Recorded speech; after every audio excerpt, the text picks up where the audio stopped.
Continuamos con esta primera edición de radio del año 2024. Son exactamente las 9 de la mañana con 32 minutos. Y como es habitual este día de la semana, a esta hora, saludamos a nuestros amigos y amigas de Fundación Sol. En esta ocasión,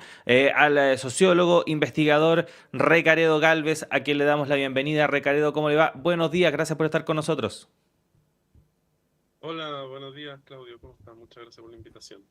No, gracias a ti, Recaredo, por estar nuevamente acá en la radio. Y estamos en una semana de aniversario para el gobierno, 2 años desde que asumiese Gabriel Boric como presidente de la República. Y vamos a aprovechar esta efeméride, ¿no? Para hablar un poco respecto de qué ha pasado en estos 2 años respecto del mundo del trabajo, tomando en cuenta que había varias expectativas al inicio de esta administración respecto de lo que se pudiese avanzar en torno a este tema. Había otro contexto, todavía no teníamos el resultado del trabajo, por ejemplo, en materia constitucional. En fin, Recaredo, ¿qué podríamos decir para partir esta evaluación respecto de lo que ha ocurrido durante estos 2 años de gobierno del presidente Gabriel Boric? Tal como tú lo indicabas, uno de los puntos que el propio gobierno ha señalado como puntos clave en términos de lo que ha sido este periodo de su gestión correspondía al resultado que tuvo el primer plebiscito, en el cual se llevó a cabo una votación popular sobre un proyecto constitucional que tenía en gran medida sintonía con el programa que pretendía impulsar este gobierno, y ese proyecto terminó siendo rechazado. Lo que vimos de ahí en adelante, porque hasta esa votación fue poco lo que se había podido discutir y poco lo que el gobierno había querido presentar en términos de reforma de gran envergadura, pero lo que vimos posterior a esa votación claramente ya responde a una línea mucho más de continuidad de las políticas que se han venido impulsando durante las últimas décadas. Es decir, estamos muy por debajo del nivel de reforma o el nivel de transformación del modelo económico que probablemente habrían esperado desde el mundo del trabajo quienes suscribieron a la candidatura de Gabriel Boric. Yo creo que es importante tener en cuenta que si bien hay quienes así lo han manifestado en los medios o en distintas instancias, hubo un apoyo a esta candidatura, tanto por el rechazo al otro candidato que se presentó en ese momento y había sido también favorecido para pasar a una segunda vuelta, que era José Antonio Caz, pero al mismo tiempo también es probable pensar que había un grupo de personas que apoyaba la candidatura por el proyecto que el Frente Amplio venía anunciando desde su constitución, que venía a ser un proyecto transformador, un proyecto que iba a refundar incluso instituciones como la propia institución de Carabineros, pero que hoy día ya en el poder, como si hubiese sido una ilusión o como si hubiese sido más que todo un desconocimiento por no saber cómo se hacían las cosas, está planteando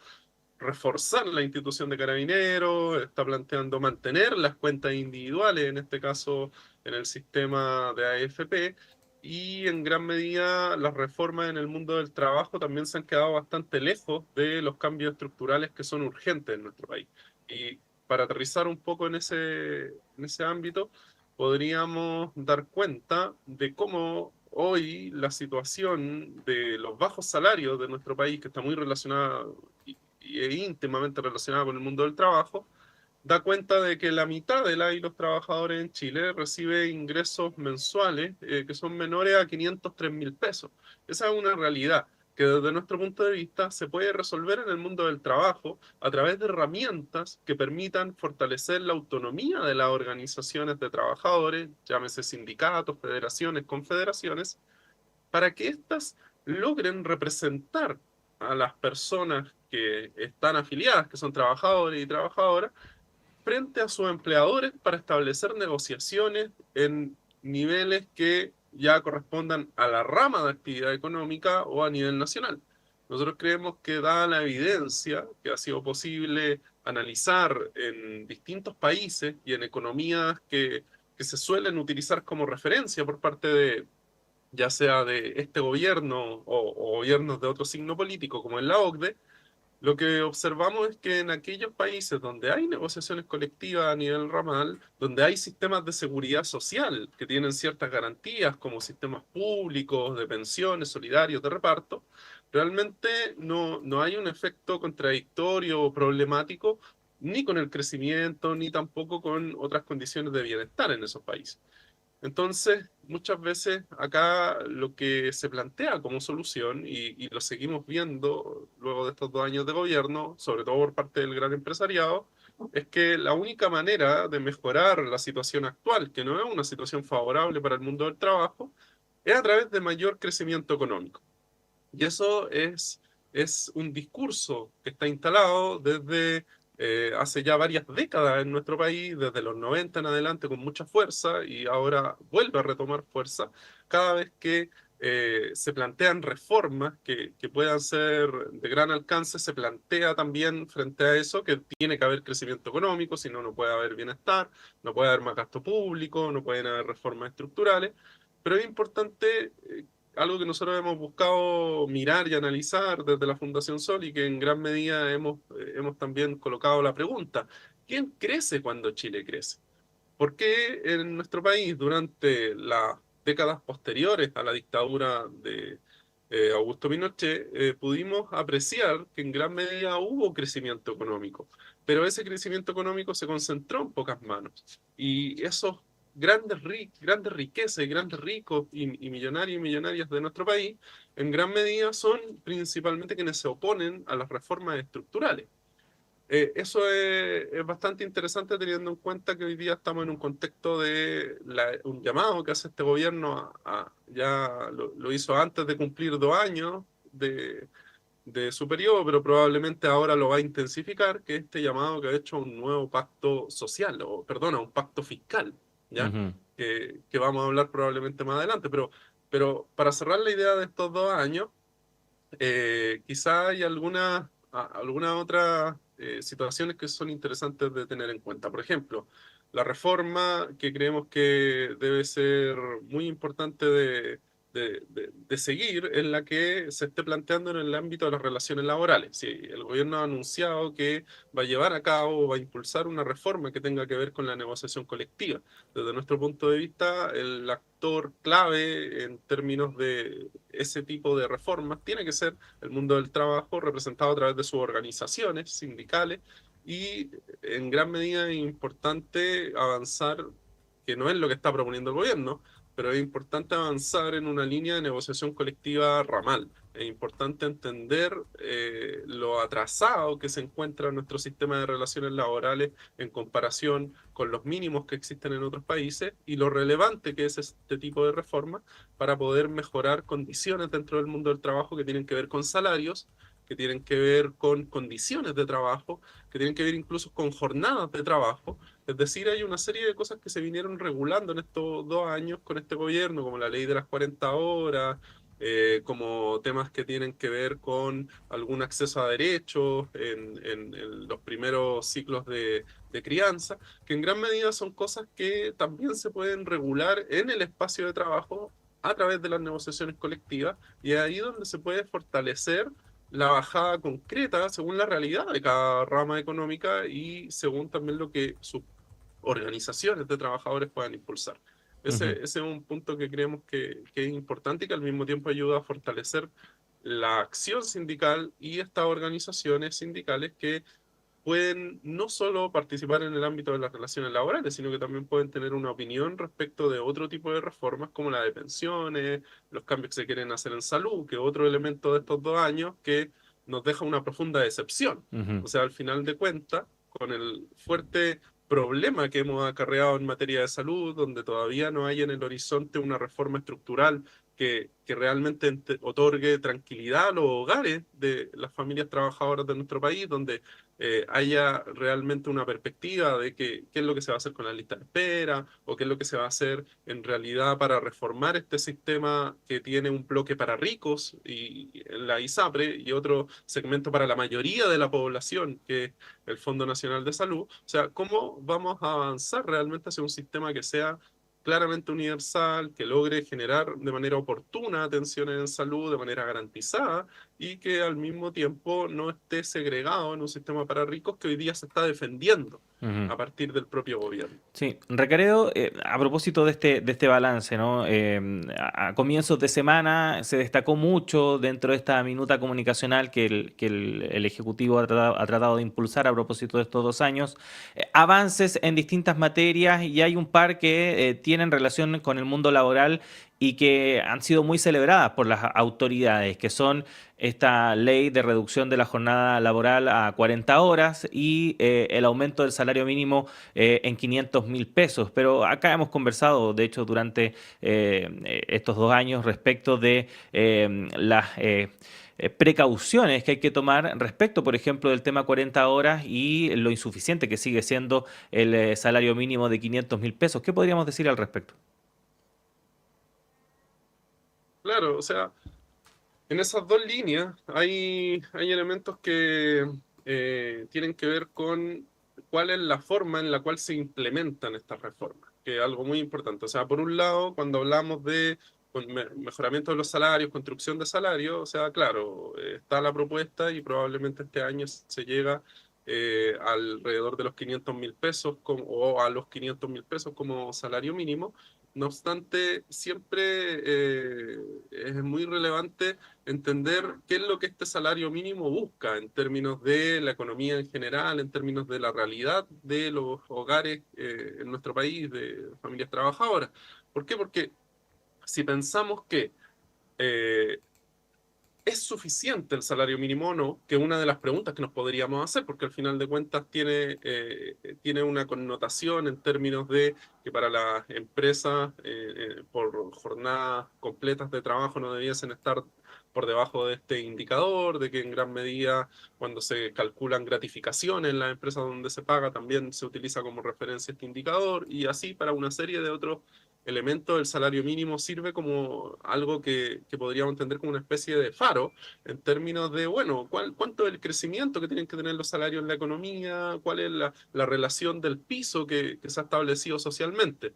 Pero es muy importante preguntarnos si realmente este monto del que estamos hablando, luego de esta gran crisis que hemos vivido, que ha sido la pandemia, la crisis financiera económica que estamos viviendo hoy en día, es realmente suficiente. Y desde nuestro punto de vista, una comparación que se puede hacer para ver qué tan suficiente es el sueldo mínimo como un ingreso del trabajo, es compararlo con la línea de la pobreza. Porque en el fondo la línea de la pobreza sí que corresponde a lo que el propio Estado plantea como el mínimo, es decir, el piso. En este caso es la línea a través de la cual se diferencia en términos del acceso a ciertas políticas públicas, la línea que permite evaluar realmente quiénes se encuentran en situación de pobreza y quiénes no, según el hogar al que pertenecen. Y en ese sentido es que este monto que se establece para la línea de la pobreza de un hogar de 3 personas, que en el fondo corresponde al promedio de miembros de un hogar en nuestro país, nos lleva a pensar de que realmente estamos al debe con el salario mínimo. ¿Por qué? Porque la línea de la pobreza para un hogar de 3 personas equivale a alrededor de los 495.800 pesos, ¿ya? Y al salario mínimo al que se pretende llegar es de 500.000 pesos. O sea, estamos prácticamente al lado. Es decir, hoy día estamos debajo, porque hoy día el salario mínimo está en 460.000 pesos, lo que quiere decir de que una persona en un hogar de 3 miembros, imaginemos que solo una de ellas puede trabajar de manera asalariada, jornada completa, y esa persona recibiese el sueldo mínimo,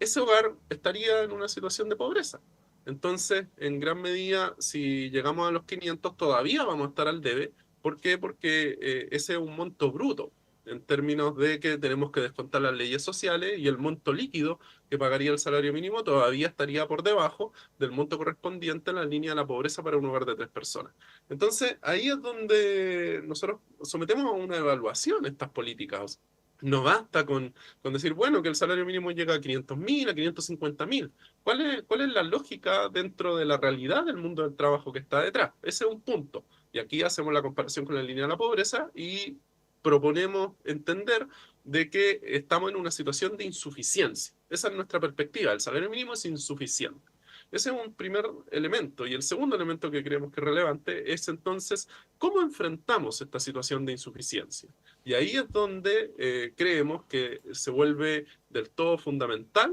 que haya mayor poder para la organización de la y los trabajadores. Porque si vamos a esperar una nueva reforma, si vamos a estar esperando cada año que el Congreso se ponga de acuerdo, tener la venia de la SOFOFA, de la CPC, para poder hacer estos ajustes, realmente es muy probable de que siempre estemos cerca de este indicador que es la línea de la pobreza, porque al final de cuentas siempre hay una excusa para no mejorar los salarios. Pero cuando esto se lleva a la negociación colectiva, y realmente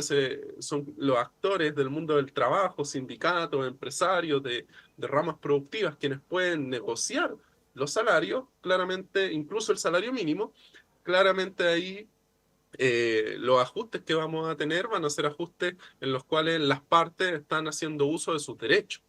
El sindicato como tal tiene obviamente un derecho reconocido para poder hacer su organización, para poder negociar colectivamente y para también ir a huelga. Que eso esté hiperregulado en nuestro sistema es un problema particular que tenemos en nuestro sistema que es importante resolver. Y por otro lado, con las 40 horas pasa algo similar en términos de que, claro, existe la norma incluso podría permitir que se intensifiquen los niveles de autoexplotación de las personas en términos de cambiar jornada extra u horas extras que realicen por días de vacaciones o que esos días de vacaciones no se los den, sino que se los paguen. Entonces, en gran medida es una reforma que deja mucho al ámbito de la acción individual, pero que al mismo tiempo lo que deja al ámbito de la acción colectiva, lo que debiesen resolver los sindicatos, se da bajo esta situación actual en la que se encuentran los sindicatos, que es lo mismo que venimos alertando desde hace ya mucho tiempo, que es una situación de atomización sindical. Hay una pulverización de las organizaciones sindicales. Realmente hablar de negociación ramal, hablar de negociación sectorial, es pensar también en fortalecer a estas organizaciones que hoy día se encuentran ultra pulverizada, dado, ¿qué queremos decir con esto? Queremos decir que hay muchas organizaciones sindicales, incluso en una empresa puede haber más de una, y pueden haber algunas afines a la administración de la compañía, y estas son organizaciones muy pequeñas, muchas veces con 40 socios o menos de 40 socios. Entonces, en esos rangos que se mueven las organizaciones actuales, dada la forma en la que se llevan a cabo las relaciones laborales, claramente las dificultades para implementar este tipo de normas van a estar siempre del lado del mundo del trabajo, es decir, a quienes más les va a costar realmente llevar a cabo la implementación como se esperaría que sea en favor de la y los trabajadores. Generalmente reformas que en la letra pueden parecer muy positivas, que pueden representar un crecimiento, como el caso del salario mínimo en relación a periodos anteriores, al final de cuentas, si no las examinamos con la realidad, con lo que significa su implementación en términos concretos, y aquellos actores, en este caso el mundo del trabajo, los sindicatos que tienen injerencia directa sobre esas normas, no tienen el poder real para poder implementarlas, no queda más que en letra muerta y en un periodo, y esto es como comprar tiempo. ¿Ya? ¿Por qué? Porque en lugar de hacer una buena reforma del salario mínimo que incorpora a los actores, una buena reforma en relaciones laborales, que sea profunda, que sea estructural, que cambie el tablero sobre el cual se realiza esta dinámica de interacción entre empleadores y trabajadores, obviamente hagamos una reforma que sea pomposa, que en las letras parezca que hizo mucho, pero que en lo concreto solo compre unos par de años antes de que necesariamente se tenga que volver a impulsar una reforma. Es lo que ha venido pasando con pensiones. En pensiones hemos ido viendo que se ha estado comprando tiempo desde hace aproximadamente una década, en términos de no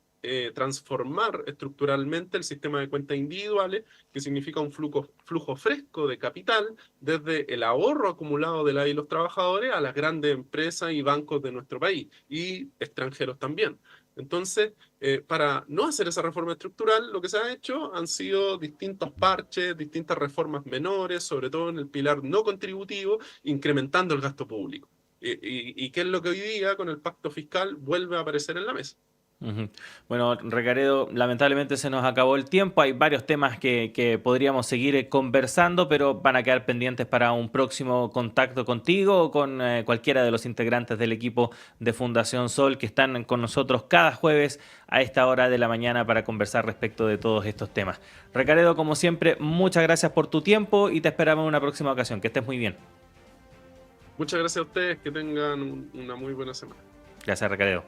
Ahí está entonces Recaredo Gálvez, investigador de Fundación Sol, conversando con nosotros respecto de un balance a 2 años de asumido el gobierno del presidente Gabriel Boric, en particular respecto de las materias laborales, las reformas que se han impulsado, en fin, avances o no. Ahí es parte de la evaluación que cada uno nos podemos hacer respecto de lo que ha ocurrido en estos 24 meses. Bueno, son las 9 de la mañana con 53 minutos. Comenzamos a despedir esta primera edición de Radio Análisis. Siga junto a nosotros porque en breve llega Antonella Esteves y Semáforo, pero también acompañe la programación de la red de radios que piensan y del canal de televisión Uchile TV que usted puede sintonizar, recuerde, a través de la televisión abierta digital o en internet a través del sitio www.uchiletv.cl. Gracias a todo el equipo, nos reencontramos ya mañana viernes, que estén muy bien.